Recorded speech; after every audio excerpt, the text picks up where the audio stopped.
హైదరాబాద్ నార్సింగిలో firing range స్థానికులను కలవరపెడుతుంది. గంధంగూడలో ఓ మహిళ కాలులోకి బుల్లెట్ దూసుకువెళ్లింది. ఇంట్లో ఉన్న మహిళ కాలుకి బుల్లెట్ తగలడంతో తీవ్రంగా గాయపడ్డారు. నార్సింగి పోలీసులు కేసు నమోదు చేసుకుని దర్యాప్తు చేస్తున్నారు. ఆర్మీ ఫైరింగ్ రేంజ్ నుంచి బుల్లెట్ దూసుకువచ్చినట్లుగా తెలుస్తుంది. జవాన్లు ఫైరింగ్ ప్రాక్టీస్ చేస్తున్న సమయంలో బుల్లెట్ వచ్చి ఉంటుందని పోలీసులు అనుమానం వ్యక్తం చేస్తున్నారు. నెల రోజుల్లోనే ఈ తరహాలో బుల్లెట్ ఘటన రెండోసారి చోటు చేసుకుంది.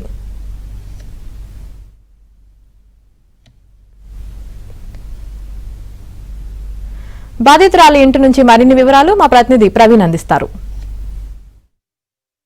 నార్సింగ్ పోలీస్ స్టేషన్ పరిధిలోని గంధంగూడ ఏరియాలో ఒక ఆర్మీ రేంజ్ ఉంది. ఆర్మీ రేంజ్ నుండి కూడా ఒక బుల్లెట్ దూసుకుంటూ వచ్చి ఇంట్లో ఉన్నటువంటి మహిళకు బలమైనటువంటి గాయం కావడం జరిగింది. తన కాలుకి బుల్లెట్ దూసుకెళ్లడంతో ఆమెను హుటాహుటిన ఆసుపత్రికి కూడా తరలించినటువంటి పరిస్థితి. ప్రస్తుతం మనం ఘటనా స్థలంలో ఉన్నాము. ఇదే ప్రాంతంలోనే మహిళ ఆమె ఆ బట్టలను ఆరవేయడానికి బయటకు వచ్చినటువంటి సమయంలో ఒక్కసారిగా ఆమెకు కాలుకు కూడా తగిలినటువంటి పరిస్థితి కనపడుతుంది. ప్రస్తుతం ఆమెకి గోల్కొండ ఆసుపత్రికి తరలించి అక్కడ పోలీసులు పూర్తి స్థాయిలో అక్కడ వైద్య పరీక్షలు అందించిన అనంతరం ఇప్పుడే ఆమెను ఇక్కడికి ఇంటికి కూడా తీసుకురావడం జరిగింది. అసలు ఏం జరిగిందో తెలియనటువంటి పరిస్థితి కనపడింది. పక్కనే ఆర్మీ రేంజ్ కూడా ఉంది. అయితే ఎక్కడి నుండి ఈ బుల్లెట్ వచ్చిందనే తెలియదు. తను బట్టలు ఆరేయడానికని వెళ్ళినటువంటి సమయంలో ఆమెకి ఒక్కసారిగా కాలుకు తగిలినటువంటి పరిస్థితి కనపడుతుంది. ప్రస్తుతం బాధితురాలు పద్మ ఉన్నారు, ఆమెతో మాట్లాడదాం.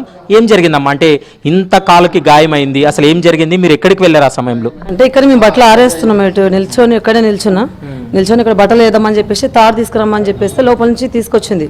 కడదామని చెప్పేసి అనుకున్నా, అంత సడన్లో ఏం జరిగిందో అర్థం కాలేదు. మళ్ళీ ఏమైందా అని గేట్ సౌండ్ వచ్చేసింది బాగా. గేట్ నుంచి లోపల రాగానే ఏంది రాయిగిందా వెళ్ళిందా అమ్మ చూడుకో బయట వెళ్ళంటే చూసింది మా అమ్మ. బయట నుంచి ఎవరు లేరు. లేని సమయంలో ఇక్కడ దొరికింది బుల్లెట్. అది వెనకనే పిఎస్కి ఫోన్ చేయడం జరిగింది. అక్కడి నుంచి వాళ్ళు రావడం జరిగింది. మీకు ఆల్రెడీ కాళ్ళకు తగిలిన తర్వాత మీకు సౌండ్ వచ్చినట్లు అనిపించింది? తగిలినట్టుగా అయింది. అసలు ఏం తగిలిందా నాకు ఇంకా కన్ఫ్యూజన్ లో ఉండిపోయినా, ఏం అర్థం కావట్లేదు. తర్వాత మా బాబాయ్కి ఫోన్ చేస్తే కాల్ చేసి వచ్చిండు. ఆయన వచ్చేసి ఏమైందని పిఎస్కి ఫోన్ చేసిండు. బ్లడ్ వచ్చేది కూడా తెలియలేదు ఆ టైంలో? బ్లడ్ అయితే ఆ టైం వెళ్ళలేదు. కొంచెం నార్మల్ గానే తెగింది బాగానే.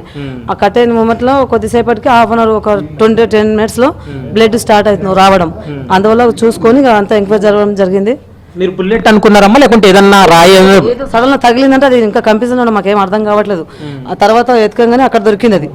అది తీసుకొచ్చి ఆ పోలీసులకు ఫోన్ చేయడం జరిగింది. వాళ్ళకు ఎంక్వైరీ జరిగింది. అంతా వాళ్ళకు హ్యాండ్ ఓవర్ కూడా చేసేసాం. ఇప్పటి వరకు ఆర్మీ వాళ్ళు ఎవరైనా రావడం కానీ ఏం లేదా? ఇంకా ఎవరు రాలేదు. అంటే కాళ్ళకు తగిలింది పర్వాలేదు, ఎక్కడైనా తలకి ఏదైనా తగిలింటే నిజంగానే ప్రాణాలు కోల్పోయే పరిస్థితి. అదే అదృష్టం, అది టైం ఈ రోజు బ్యాడ్ టైం అయితే కాలేదు. మీరు డాక్టర్ దగ్గరికి వెళ్ళినప్పుడు వాళ్ళు ఏం చెప్తారమ్మా? ఏం ప్రాబ్లం లేదు నెక్స్ట్ అన్నారా? ఏం ప్రాబ్లం లేదు, ట్రీట్మెంట్ ఇచ్చేసారు. ట్రీట్మెంట్ నయం, ఇంకా బతికిపోయిన అదృష్టం ఇది, లేకపోతే చనిపోయేదని అంటారు ఈ రోజు వాళ్ళు. ఎవరినావమ్మా అప్పుడు అమ్మకు తగిలినప్పుడు? నేను లోపల ఉన్న సౌండ్ రాగానే బయటికి వచ్చి చూసేసరికి మమ్మీకి ఇట్లా అయ్యింది. అప్పుడే తాత వచ్చి కాల్ చేసిండు. వాళ్ళు వచ్చేసి ఎంక్వైరీ చేసినారు. ఇక్కడ బుల్లెట్ పడింది, పోలీసులు తీసుకున్నారు ఆల్రెడీ? ఇచ్చినాము, తీసుకొని మేము ఎంక్వైరీ చేస్తాం సర్లే అని చెప్పేసి వాళ్ళు. ఎప్పుడన్నా ఇట్లుందమ్మా? ఇదేనా ఫస్ట్ టైం? ఇదే ఫస్ట్ టైం, ఎప్పుడు రాలేదు.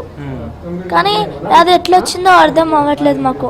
ఇన్ని ఇల్లులు ఉన్నాయి కానీ ఎట్లా వచ్చిందో అర్థం అవుతలేదు. మీరు ఏమైనా కంప్లైంట్ చేశారమ్మా ఇప్పటి వరకు ఇట్లా జరిగిందని? ఫస్ట్ టైం అది మాకు ఇంకా కన్ఫ్యూజన్ ఏం అర్థం కావట్లేదు. అంటే ఇప్పుడు కూడా కన్ఫ్యూజన్లో ఉన్నాం. ఇంకా అసలు ఎక్కడి నుంచి జరిగింది అది అర్థమే కావట్లేదు. మనుషులు కూడా బయట ఎవరు లేరు, చూసాం, చాలా వెతికినాం. ప్రస్తుతం మనం చూస్తున్నాం ఆమె ఇదే ప్రాంతంలోనే బట్టలను ఆరవేయడానికి వెళ్ళినటువంటి సమయంలో ఒక్కసారిగా ఇంట్లో ఉన్నటువంటి మహిళకు ఆ బుల్లెట్ కాలుకు తగిలినటువంటి సంఘటన ఇప్పుడు సంచలనం రేకెత్తిస్తుంది. గత నెల రోజుల్లోనే 2 ఇన్సిడెంట్ కూడా జరిగినటువంటి సందర్భం కూడా కనపడుతుంది. ప్రస్తుతం పద్మకైతే మాత్రం గోల్కొండ హాస్పిటల్లో వైద్య పరీక్షలు అందించడం జరిగింది. వైద్య పరీక్షల అనంతరం ఆమెను ఇంటికి కూడా తరలించారు. ఆమెకైతే ఎలాంటి ప్రాణాపాయ స్థితి లేదనేది ప్రస్తుతం వైద్యులు కూడా చెప్తున్నటువంటి మాట.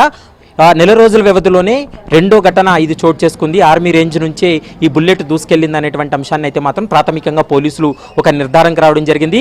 ఇదే ఘటనా స్థలంలో దొరికినటువంటి బుల్లెట్ను ప్రస్తుతం నార్సింగ్ పోలీసులు అయితే మాత్రం హ్యాండ్ ఓవర్ చేసుకోవడం జరిగింది. దానిపైన పూర్తి స్థాయిలో దర్యాప్తు కొనసాగిస్తున్నారు. నిజంగా ఇది ఆర్మీ రేంజ్లో నుంచి బుల్లెట్ వచ్చిందా, అన్నోన్ వ్యక్తులు ఎవరన్నా కానీ ఈ విధంగా ఏమైనా కాల్పులు జరిపారన్న కోణంలో కూడా దర్యాప్తు కొనసాగుతుంది. ప్రస్తుతానికైతే ఘటనా స్థలంలో ఈ చుట్టుపక్కల ప్రాంతాల్లో కూడా ఆ సమయంలో ఎవరూ కూడా మనుషులు లేరనేటువంటి అంశాన్ని అయితే మాత్రం ఇక్కడ ఉన్నటువంటి ప్రత్యక్ష సాక్షులు కూడా చెప్తున్నటువంటి మాట స్పష్టంగా కనపడుతుంది. మరి చూడాలి పోలీసుల విచారణ తర్వాత ఇది బుల్లెట్ ఎవరికి సంబంధించింది, నిజంగా ఆర్మీకి సంబంధించినటువంటిది అయితే మాత్రం పోలీసులు దానిపైన కూడా ఒక నిర్ధారణకు వచ్చేటువంటి అవకాశం అయితే కనపడుతుంది. ప్రస్తుతం గాయపడినటువంటి పద్మకైతే మాత్రం ఎలాంటి ఇబ్బంది లేదు. తనకు చిన్న గాయం కావడంతో ప్రాణ ప్రాణాపాయ స్థితి నుంచి బయటపడింది. అదే తలకో ఎక్కడైనా వేరే ప్రాంతాలు తగిలి ఉన్నట్లయితే ఖచ్చితంగా ప్రాణాలు కోల్పోయేది అనేది ప్రస్తుతం వైద్యులు కూడా చెప్తున్నటువంటి మాట. ప్రస్తుతం ఆమెను డిశ్చార్జ్ చేసి ఇంటికి కూడా తరలించినటువంటి పరిస్థితి అయితే స్పష్టంగా కనపడుతుంది.